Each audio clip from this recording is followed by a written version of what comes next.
¿Ah? Ya pues. Sigamos. Cancela. Estamos hablando de la constitución política propuesta para la república que viene, dicen algunos. Ya.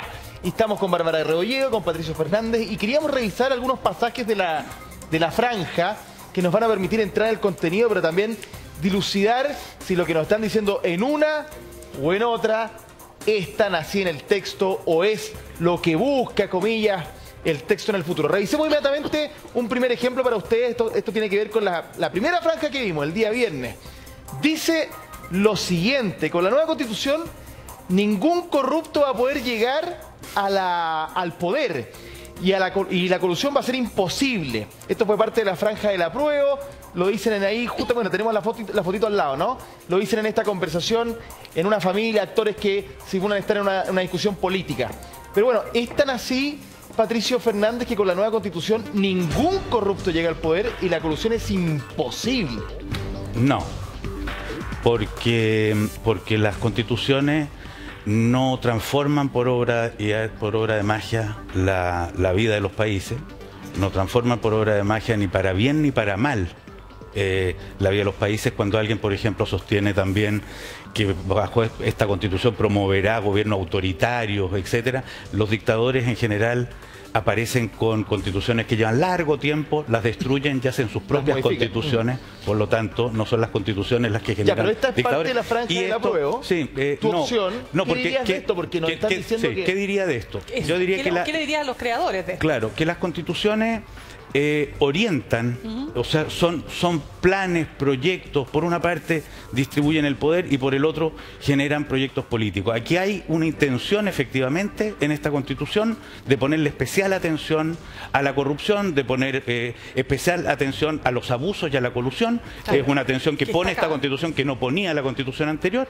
pero no significa eso efectivamente, espontáneamente en una conversación coloquial se puede alguien querer imaginar que con esto no sucederá más, pero hay una intención, un cuidado y una preocupación que no existía antes. Y eso es así.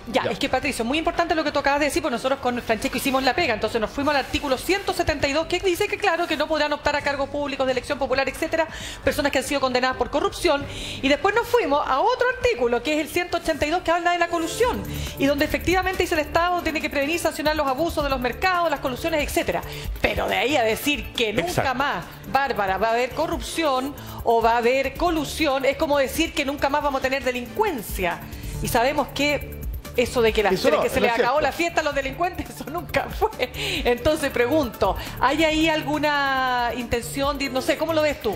Mira, yo creo que esta es una de las tantas declaraciones de principios que hay en esta Constitución, bastante maximalista, por cierto, porque esto de hoy día de los límites que se les ponen a las personas para acceder al poder, eso ya está contemplado en la legislación actual y también, evidentemente, en materia de ley está sancionada la colusión y la agrupación de personas para poder manipular los precios. Todo eso hoy día está sancionado. ¿Que se lleve a la Constitución? Bien. Era la opción de aquellos que redactaron este texto, que por cierto no fui yo una de ellas. Traté de participar, pero se me hizo imposible.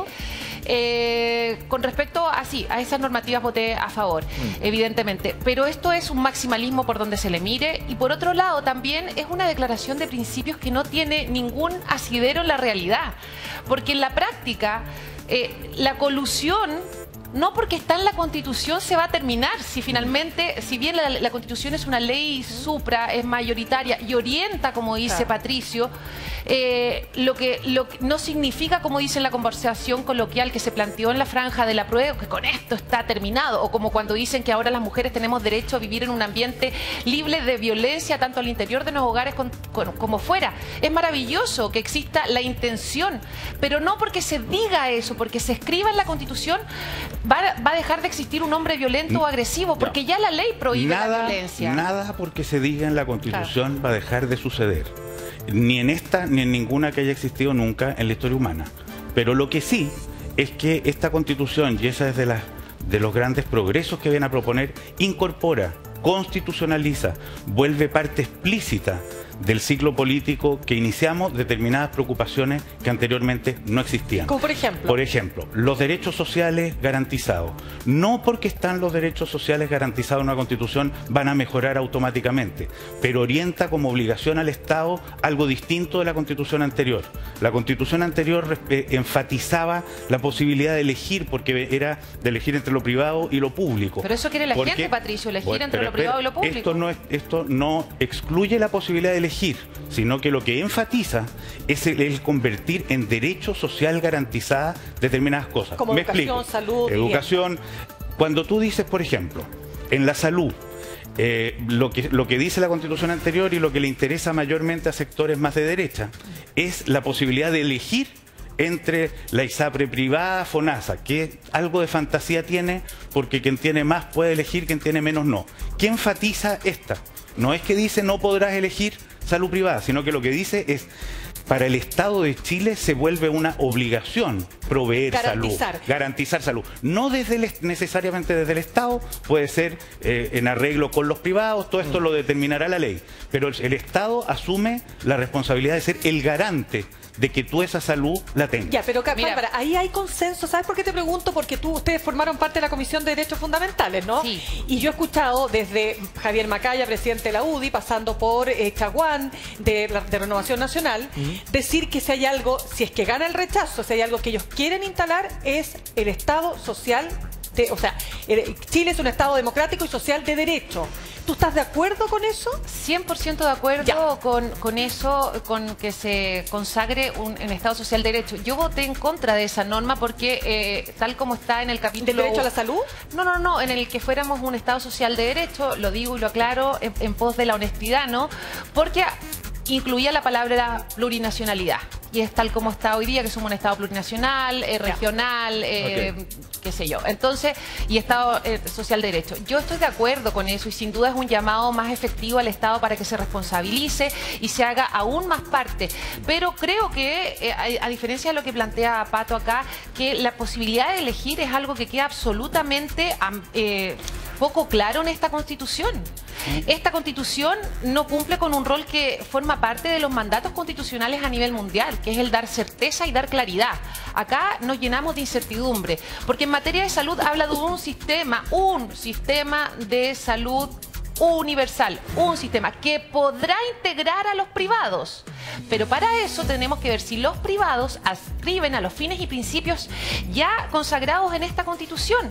Y será una decisión que los privados deberán tomar si es que les gusta el baile propuesto por el gobierno y por la ley. Patricio, va a tener tiempo para responder eso, pero agreguémosle más contenido de franja a nuestra conversación, porque revisamos parte de la franja de la prueba. Ahora tenemos un extracto de la franja del rechazo que queremos compartir con ustedes, que no tiene que ver precisamente con lo que estamos hablando, pero nos va a permitir seguir profundizando. Dice: ¿por qué va a haber dos tipos de justicia si se supone que la justicia es ciega? Así lo plantea un personaje que se está duchando, si no me equivoco, en la franja del rechazo, junto a otros más que se hacen estas preguntas así como: ¿qué pasó aquí? Bueno, Patricio, hay dos justicias, la justicia es ciega. ¿Qué ves tú acá? No es que haya dos justicias. De hecho, hay una justicia. Lo que puede haber es, al interior de esa justicia, consideraciones a lo que pueden ser las realidades de distintos pueblos, en donde sí haya espacios para que se apliquen criterios diferentes. La ley tendrá todavía que aclarar, juzgar, ponerle borde y especificar en qué ámbitos esa justicia funcionará. Hay quienes ya están proponiendo ahora, por ejemplo... llamarlo poder judicial y no sistemas de justicia. Bueno, esa es otra cosa. Claro. Ese es otro cambio que hubo, que ya es una de las reformas que está proponiendo cierto mundo político, que a mí me parece súper interesante esto, además de entender que estamos en un proceso en curso donde esto no se detuvo para siempre, sino que las mejoras continúan. Aquí van a seguir habiendo cambios que yo no solo me parece, como miembro de la convención, digamos, no es que resista o aguante o soporte, le doy una gran bienvenida porque entiendo que estamos en un proceso que además no comenzó con esta convención. Ya participamos en diálogos ciudadanos con Michelle Bachelet, hubo cabildo, ahora, bueno, Entonces, la pregunta es válida la pregunta, o hay un abuso de este tema de que si es ciega o no la justicia. Bueno, con el que es ciega ahí, una vez más, estamos hablando de unas franjas y en las franjas se hace publicidad y las partes quieren ganar adeptos y siempre se suelen pasar de las rayas y las cantidades de cosas que se dicen no son necesariamente precisas, sino más bien emocionales muchas veces. Lo que sí se decretó acá es la posibilidad del pluralismo jurídico. Es decir, que efectivamente hubiera consideraciones particulares, cosa que dicho sea de paso, existe en muchísimas partes del mundo, se suele utilizar y no es una particularidad. Pato, a ver, bien importante porque acá muchas de las cosas, Bárbara, quedan sujetas a ley. O sea, acá tanto en lo que decíamos respecto del tema salud, ¿no es cierto? Cómo se va a plasmar la relación entre lo privado y lo público, la ley determinará cómo van a participar las clínicas privadas y eso y el otro, ¿ya? Pero pregunto, Bárbara, porque aquí, ahí es donde efectivamente están puestas las dudas. ¿Cuánto, Pato, Bárbara, la ley, lo que el Congreso defina, ¿no es cierto?, cómo se baja ese articulado? Respecto del tema de la justicia, ¿va a depender de las mayorías? ¿De qué va a depender? ¿De un lado o de otro? Yo no puedo estar más en desacuerdo con mi amigo Patricio Fernández respecto de esta materia, porque creo que uno de los temas más sensibles para la ciudadanía hoy día es lo que tiene que ver con plurinacionalidad, que es el reconocimiento de las 11 naciones preexistentes y otras que puedan nacer de acuerdo a la ley. Segundo, que se establecen territorios especiales para los pueblos originarios cuyas dimensiones y límites aún no conocemos, pero ya están aprobados, y entre eso además sus propios sistemas de justicia. Y la ley, el articulado que propone la Convención en este sentido es clarísimo. Artículo 309 reconoce los sistemas jurídicos de los pueblos y naciones indígenas. Esto en virtud de su derecho a la libre determinación. Coexisten coordinados en el plano de igualdad con el Sistema Nacional de Justicia. Es decir, por eso se llama sistemas de justicia en plural, porque son varios sistemas de justicia. Pero ¿por qué eso es algo malo? Entiendo y coexisten, que tú estás diciendo que esto está mal. ¿Por qué? Está mal porque evidentemente... es real que está en otros países algo así, ¿o no? Claro, pero ¿cuál es la diferencia en otros países? Es que en otros países solamente existe para que rija normativas que tienen que ver con los propios pueblos indígenas. Es decir, se excluye aquel que no quiere ser juzgado por el pueblo indígena. Segundo, se le da opción de elegir a la persona miembro del pueblo originario. Es decir, si quiere ser de alguna enjuiciado por la justicia indígena o bien por la justicia tradicional del país. Y tercero, no rige normalmente en materias penales.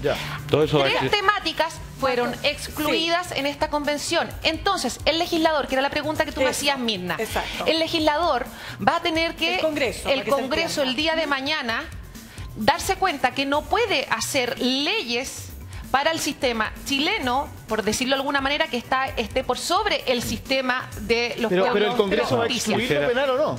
Sí, va a excluirlo. Patricio, no tiene por qué excluir lo penal, porque ya tiene de antecedente el legislador que eso fue rechazado, que de hecho fue... Patricio, porque el legislador y el juez el día de mañana se fijan en esas materias, Patricio. Esta discusión se dio en la convención. Para eso tendría que aprobar que estuviera incluido lo penal, esa mitad del Senado que es de derecha. ¿Tú crees que lo va a apoyar eso, tu sector? Porque eso lo va a definir la ley y las leyes las hace el Congreso, y el Congreso no son los convencionales, el Congreso son los representantes elegidos para estar en el Senado y en la Cámara. ¿No pasaría lo que dice Bárbara? No va a pasar, no va a pasar. Además, eso, a ver, Pato, tú estás suponiendo que eso no va a pasar. Claro. La indicación 40 de Mauricio Daza al interior de la Convención, no importa que nada, Bárbara, a favor incluso, no importa, Bárbara, señala que se solicitó que por favor se excluyera la materia penal. Bárbara, eso yo lo voté a favor. No, yo quería excluir la materia penal a todas luces. Sí, tú lo votaste a favor igual que yo. Es que esto es muy importante. Las posibilidades de que pase lo que dice Bárbara, que se incorpore lo penal, son las mismas posibilidades de que se excluya lo penal, porque esto no depende ni de ella ni de mí. Pongámonos un ejemplo, Pato, que aquí somos todos periodistas, para explicarlo.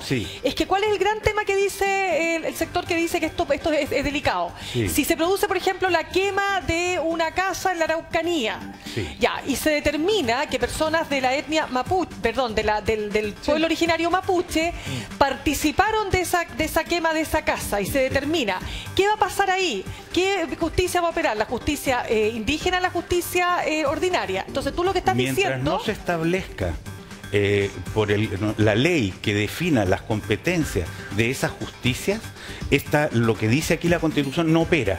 Por lo tanto, eso... Ya, eso lo va a determinar una ley. Lo va a determinar el pero Congreso. La ley, ya, pues espérame, pero lo va a determinar el Congreso con una mayoría partidista o circunstancial. No, una mayoría política. Una mayoría política, pero la pregunta es cómo va a quedar, porque si va a depender... Bueno, el gobierno actual no tiene mayoría en el Congreso. Es que aquí hay algo súper interesante lo que tú dices, y es lo que yo discuto de algo que decía Bárbara antes.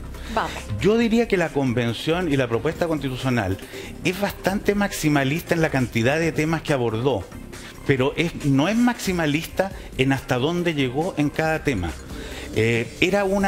Al interior de la convención, incluso en los grupos más radicalizados, existía un discurso permanente de desconfianza a los poderes constituidos. O sea, no querían dejarle justamente, que hubieran querido dejarle al Congreso lo menos posible. Yo formaba parte justamente de la lógica contraria a esa. Es decir, que en la lógica constitucional por excelencia, en sus tradiciones, digamos, más profundas de la historia de Occidente, la Constitución no termina de cerrar cada una de las normas, sino que da una indicación de hacia dónde ir y establece una ruta. A mí me dio mucho gusto el que justamente por no conseguir los 2/3 en la convención, fueran muchas las normas que quedaban entregadas a esa solución. Bárbara dice que no participó de las normas. Eso no es verdad. Es cierto que fueron poco recepcionadas las propuestas de la derecha.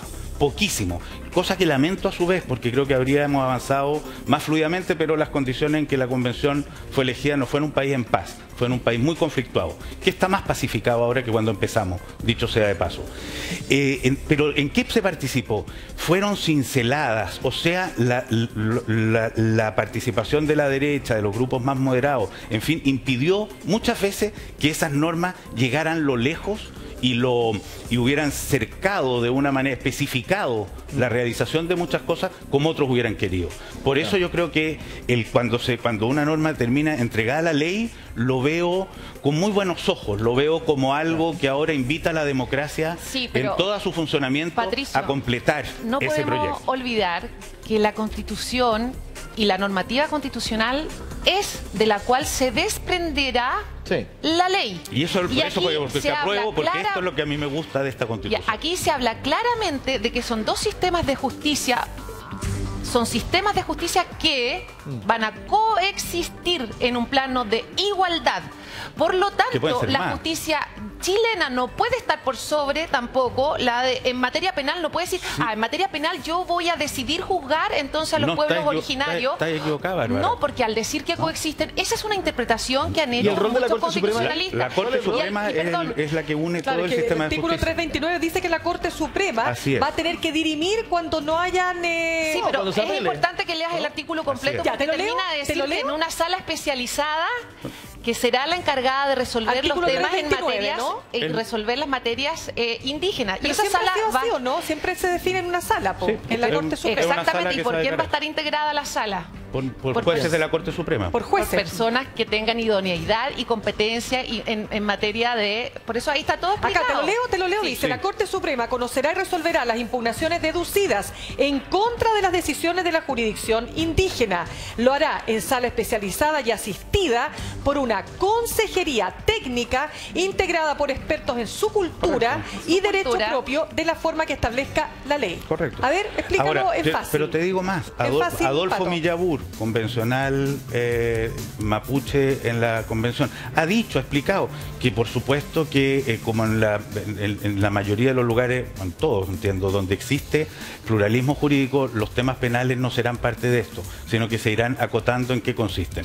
Esa sala, que es una sala de la Corte Suprema, es decir, de la punta de la pirámide ante cualquier conflicto entre estos ámbitos de justicia que se desarrollen, lo resolverá la Corte Suprema, que es la misma Corte Suprema que todos conocemos. En el caso de la jurisdicción indígena. No, yo quiero además hacer la salvedad que en la franja del apruebo de ayer también se vio a una familia de actores que está ahí sentado en una mesa.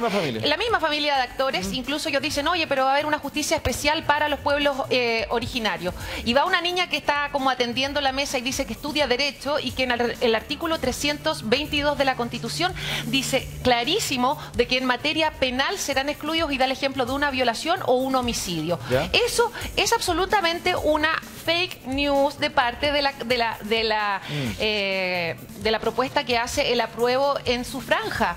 Porque tal como estamos diciendo, en el artículo 322 de partida no hace referencia a la materia penal tal como lo citan en la franja. ¿Ya? Y segundo, es por la misma discusión que estamos diciendo. Acá hay una horizontalidad de los sistemas de justicia. Por lo tanto, al entenderse y consagrarse constitucionalmente así, no podemos suponer que va a haber uno por sobre el otro y por lo tanto uno pero bajo Bárbara, el otro. Esa es la norma. Yendo a la misma norma está la Corte Suprema, lo acaba de leer Mirna.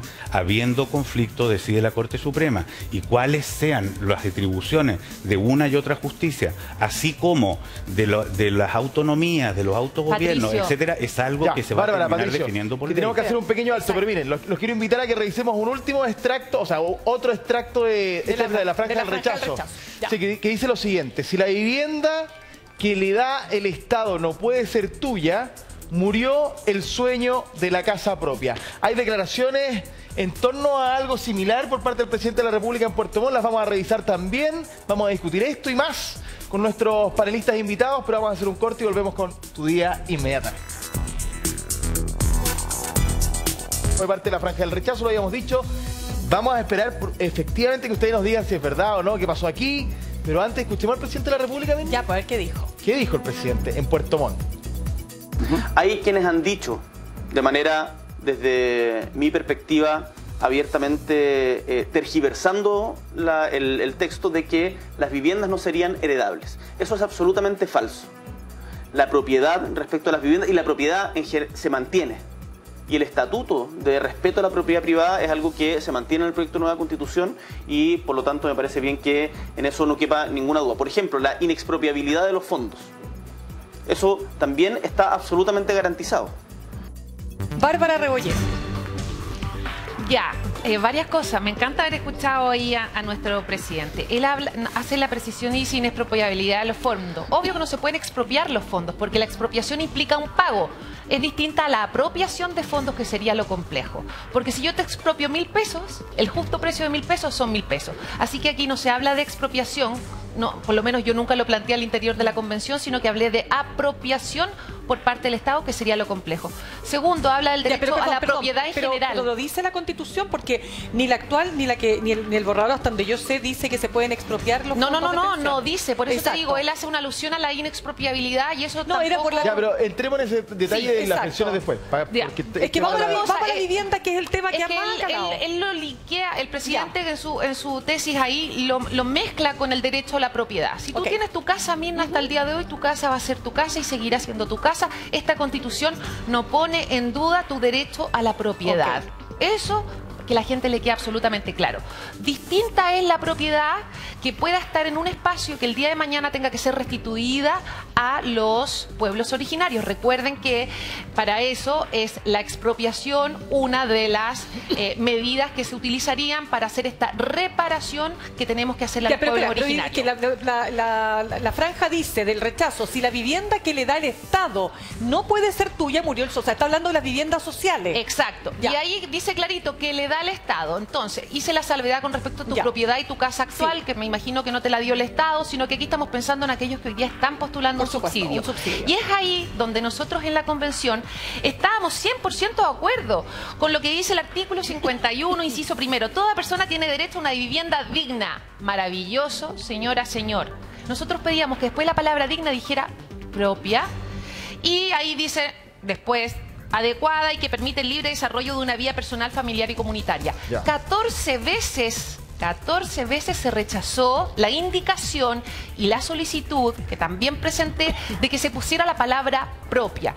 ¿Y esto por qué? Porque recordemos que en el proyecto de gobierno del presidente Boric, él incita también, o sea, propone entre una de sus medidas el arriendo a un justo precio, ¿cierto? Como una medida de solución habitacional a la crisis que tienen hoy día cerca de 600.000 familias. Mira, Bárbara, antes que sigas profundizando, Patricio, pero me interesa una cosa, porque es interesante el hecho de que se haya rechazado tantas veces el concepto 14. propia, ok. Pero lo que dice ahí, si la vivienda que le da el Estado no puede ser tuya, murió el sueño de la casa propia. O sea, ¿no puede ser tuya? Si es que la interpretación que nosotros hacemos acá es que existen dos posibilidades. Uno, que se te entreguen casas en arriendo, pero el problema es que la gente no quiere que su solución habitacional pase por un arriendo. ¿Por qué?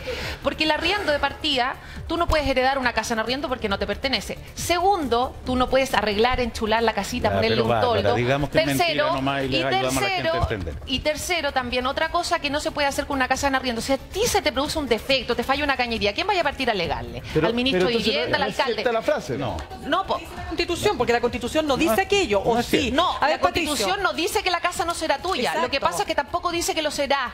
Que el acceso a la vivienda propia, como derecho garantizado en esta Constitución, será una casa propia. Ya, Por lo tanto, Patricio. ya. Lo que dice ahí, porque esto es importante, porque nos ve mucha gente, entonces para que son buenos momentos para aclarar. Veamos entonces qué si la dice. vivienda que le da el Estado no puede ser tuya y será tuya en las políticas públicas por venir. Es lo deseable, lo esperable y para lo que se trabajará en lo sucesivo. Lo que viene a establecer esta Constitución, algo que no está en la anterior, que no está en la actual, es que por primera vez se establece el derecho a la vivienda. La Constitución actual no dice una palabra de esto, no se refiere. ¿Y qué es el derecho a la vivienda?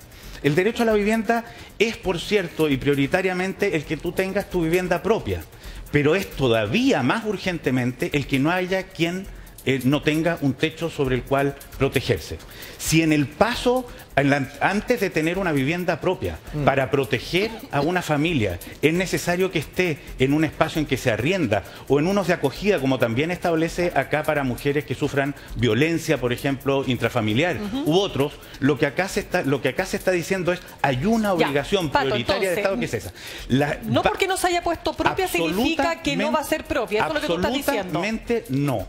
Y clarísimamente La pregunta es por y que qué no quisieron poner la palabra propia. ¿Por Fíjate qué que no la son- quisieron poner? Por la cosa que te estoy diciendo, es un gran aporte, incluso el que no esté, y es la razón por la que no está en prácticamente ninguna Constitución que lo consagra. Porque justamente permite que conjuntamente con la vivienda propia, en caso de necesidad y de urgencia, se pueda también solventar este derecho de maneras pasajeras con otras soluciones. Hoy día a Y nivel de eso subsidios también existen esas alternativas, solo puede ser, digamos, reconocido como un gran progreso. Y mira, para ponerlo esto además, para que evitemos contradicciones raras, si es que con lo que esta Constitución, este proyecto consagra, no pudiera haber una vivienda propia, con la ausencia total de referencia que hay en la actual Constitución, habría que decir que se está avalando que los chilenos no tengan casa y duerman en la calle. Es ridículo. Por lo tanto, aquí lo que se está haciendo es un gran progreso que consiste en decir, el Estado, así como la salud, así como la educación, así como las pensiones, se encargará, y así como las libertades públicas, así como la democracia, así como los Patricio, tribunales de la gente justicia, quiere certezas. proveerá, le da la certeza a la gente de que tiene un Estado preocupado de ese derecho. Oye, hablando de cosa que Estado- actualmente no existe. Hablando de certeza, que un concepto dando vuelta en esta conversación, desde las palabras del presidente, el tema de la vivienda y los fondos. Precio justo. Que está en el artículo 78 del derecho de propiedad, en el número 4 dice, lo voy a leer, para que vayamos, aquí hay que ir al texto. La propietaria o el propietario siempre tiene derecho a que se le indemnice por el justo precio del bien expropiado. Justo precio. Y esto fue bien polémico. ¿Por qué fue tan polémico, Bárbara? Es tremendamente polémico. De hecho, yo fui una de las grandes contrarias a que Polemistas. existiera. Estamos hablando ahora exactamente en el artículo 78, como es el Eso. que tú estás nombrando, Sí. que es el que hace alusión a la expropiación. Ya. Hoy día nosotros tenemos en materia de expropiación 4 elementos que a mi juicio son muy positivos, le dan tranquilidad a la gente y que es algo que esta Constitución propuesta por la Convención no le entrega a la ciudadanía. ¿Y por qué? Porque no oyó a la ciudadanía. Hoy día nosotros tenemos 4 patas en la mesa. Primero, que se va a pagar el daño patrimonial efectivamente causado o conocido como el precio de mercado. Segundo, que se pagará antes de la toma de la posición del bien. 3, que será al contado y que será en efectivo. Contado y efectivo son 2 palabras importantísimas, sobre todo por aquellas personas que en algún minuto vivieron expropiación. Significa que te van a pagar en billete, al día o en un valevista en el banco. ¿ya? O en documentos bancarios. Pero esto fue eliminado cuando nosotros discutimos expropiación y en vez de poner el daño patrimonial efectivamente causado, se puso el justo precio. ¿Y por qué? Porque existen interpretaciones distintas y no claras respecto de qué es el justo precio. Para algunos es el precio de mercado. Entonces yo dije, ¿y por qué no me pone el precio de mercado en la comisión? ¿Por qué no le damos tranquilidad a la gente? No, justo precio, que finalmente corresponde muchas veces al avalúo fiscal. Y todos sabemos que el avalúo fiscal, en caso de expropiación, es menor al valor de mercado. ¿Por qué no se puso justamente eso? Y te agrego algo, Pato, el ministro de Hacienda, Mario Marcel, decía que había que revisar este punto. Solamente permíteme, Pato, complementar que el último punto del artículo del derecho a la propiedad dice que cualquiera sea la causa invocada para llevar a cabo la expropiación, siempre debe estar debidamente fundada. Sí. Porque esto permite contar también de cómo funcionaba un poco la convención. Ya. Yo como Bárbara habría puesto... ¿Tú lo habrías puesto en precio de mercado? Sí, o lo habría dejado como está ahora. El daño patrimonial efectivamente causado. Ya. Me parece más claro. ¿Lo habrías dejado así? Sí, lo habría dejado así. Ya. Al interior de la convención no sucede lo que una persona quiere.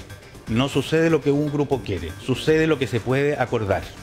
Por eso es que muchas cosas, por eso es que hay sectores más extremos, principalmente de izquierda, que los de derecha muchísimo más, pero también en la izquierda que quedaron completamente disconformes con esta Constitución.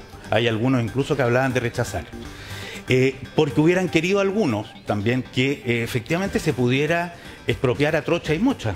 Eso es un sector de Chile que cree eso, que el valor que le dan al derecho a propiedad es más bajo. Esto es lo que permiten los 2/3 adentro de la convención, que lo que un sector pequeño quiere no se pueda imponer. Pero al mismo tiempo, esos sectores impedían, no conseguimos tener las mayorías para ponerlo clarito. ¿No te gustó entonces que quedara No, pero espérate, conseguimos, yo personalmente trabajé esta norma. Ya, a ver. Además con conversaciones muy cercanas con el Ministerio de Hacienda y con quienes estaban preocupados, ya, porque es un tema muy crucial. Dale. Entonces, ¿qué conseguimos ante las dificultades de otros? Una formulación que pudiendo equivaler a la declaración del precio de mercado, ya, le resultara digerible a esos que no estaban dispuestos por ningún motivo a votar a favor de una fórmula que estaba ya en la Constitución del 80, nacida en dictadura. Entonces, ¿qué es lo que encontramos? La fórmula justo precio, de la que soy uno de sus autores, o por lo menos trabajé arduamente en esto, provenía de Andrés Bello y de la jurisprudencia nacional, donde se entiende justo precio como valor de mercado. Y voy a explicar algo que es bien interesante y bien sutil. El justo valor de algo, por ejemplo, si tú recibes el valor de algo, se lo das en buena medida tú. Por ejemplo, tú recibiste un anillo en herencia.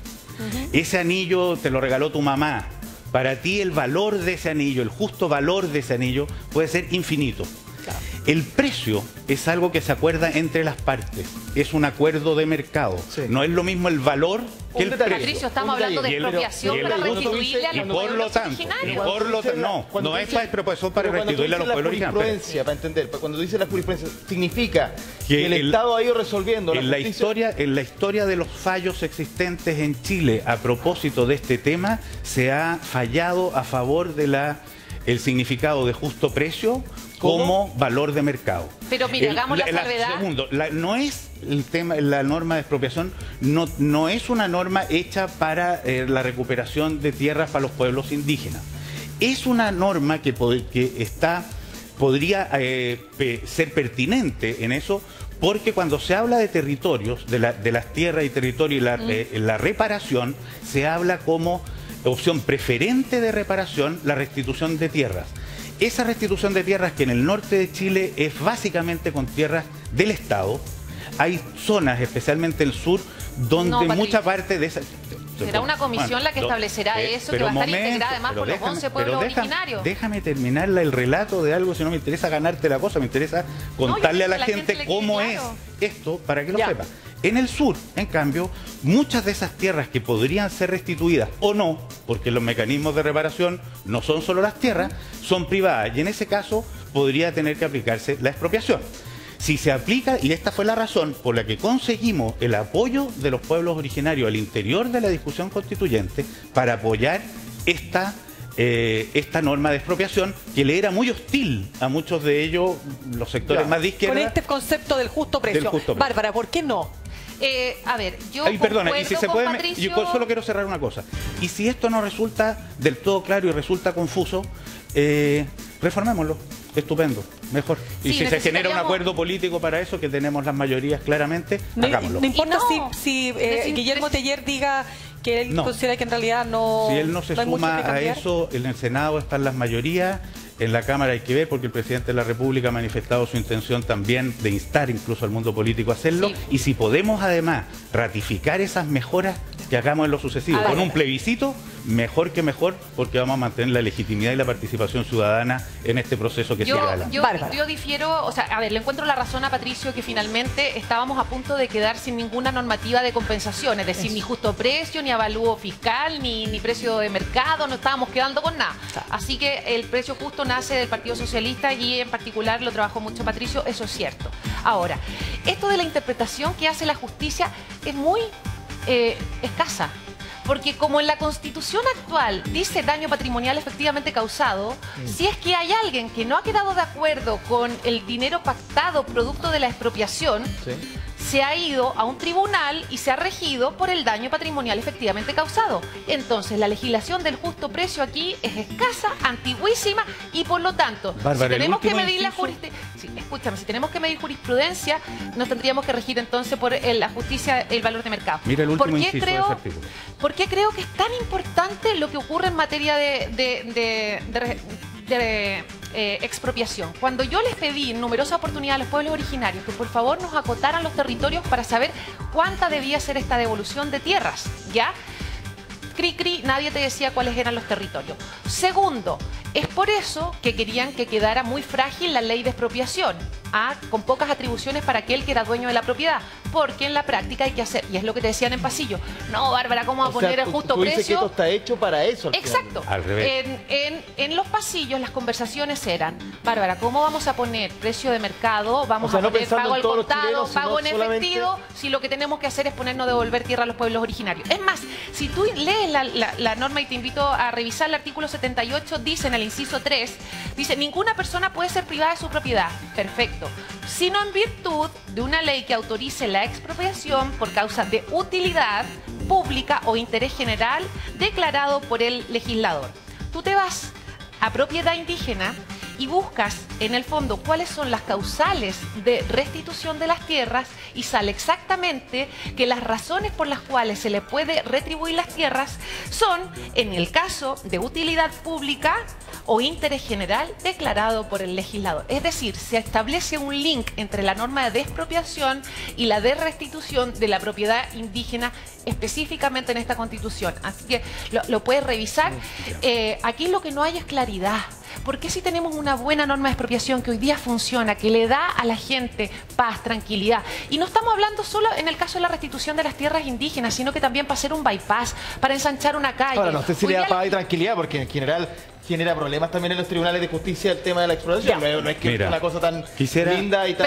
Pero se le paga al contado. Entonces tú me estás dando la razón que viene tremendamente dura la expropiación. 10 segundos. 10 segundos. Sí. Bueno, uno es que si la persona no está satisfecha con eso que se le está dando, en el último inciso se establece que recurre a los tribunales de justicia.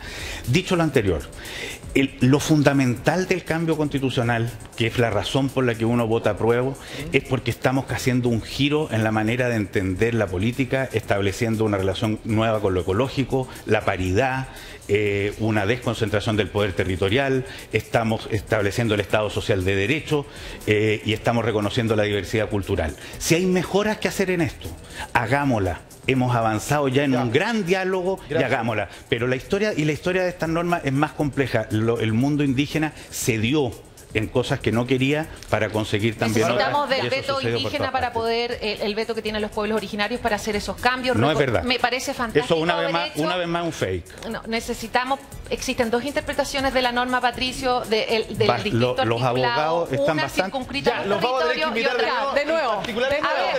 Solamente quiero despedirme dándole las gracias a ustedes y diciéndole a la gente que hay que rechazar este 4 de septiembre porque el 5 podemos hacer una nueva constitución que nos una, la escribimos todos en paridad, incorporamos nuevamente a los pueblos originarios. No sabemos, y Tendrá Bueno, que estar de así no acuerdo toda la sabemos. derecha para que eso Vamos a suceda. tener que ver Bárbara si el Rebolledo, gobierno quiere hacer Fernández. No hay modificaciones. acuerdo. Aquí, Tema amarrando. aquí no hay acuerdo, por algo está una elección de apruebo y rechazo. Así que vamos a invitarlos de nuevo. Muchas gracias a ambos por estar con Gracias. nosotros. Oye, Sigamos avanzando. Sí, pues 12 de la tarde. Oye, que a poco para la franja. 12 de la tarde con 13 minutos.